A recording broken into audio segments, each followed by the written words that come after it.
ओरण बचाओ, ओरण बचाओ, ओरण बचाओ।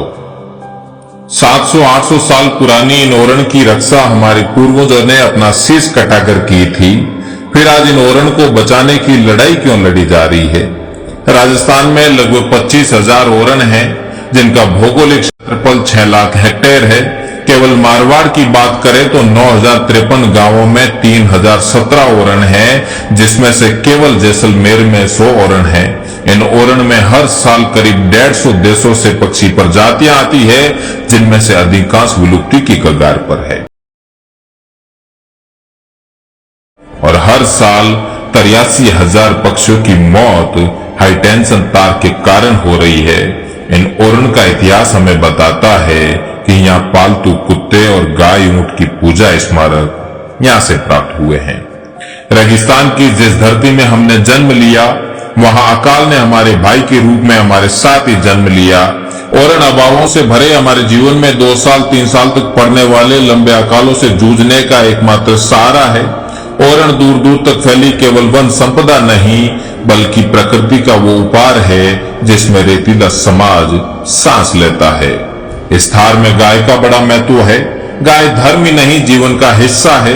इस गाय को स्वतंत्र चरने के लिए हम जिस चारागाह में भेजते हैं उसे गोचर कहते हैं, और जब इस गोचर को पूजने जाते हैं तो ओरण का स्वरूप ले लेता है।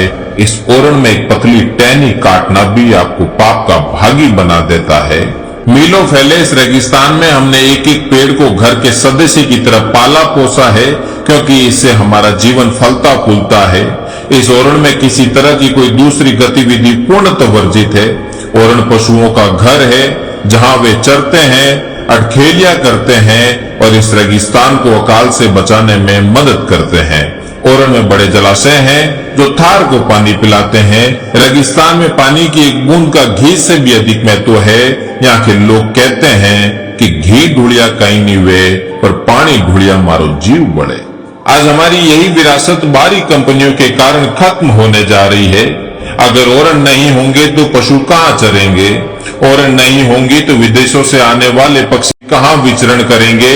ओरण नहीं होंगी तो इस थार को कौन मीठा पानी पिलाएगा?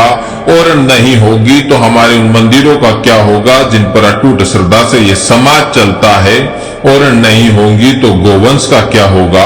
ओरण नहीं होगी तो हमारे रेगिस्तान में हमारे अस्तित्व का क्या होगा? ओरण नहीं होगी तो उन प्राचीन स्मारकों का क्या होगा जो हमारे गर्व से भरे इतिहास में सजे हुए हैं? ओरण नहीं होगा तो कौन हमें अकाल में जीने की उम्मीद देगा? ओरण नहीं होगी तो सुंदर धोरों वाले इस देश का क्या होगा? ओरण नहीं होगी तो आने वाली पीढ़ियों को हम क्या मुंह दिखाएंगे? ओरण नहीं होंगी तो हमारे समाज में फैलती बीमारियों से कैसे लड़ेंगे? ओरण हमारा अस्तित्व है, ओरण हमारा धर्म है, ओरण हमारा समाज है, ओरण हमारा सहारा है, ओरण हमारा जीवन है।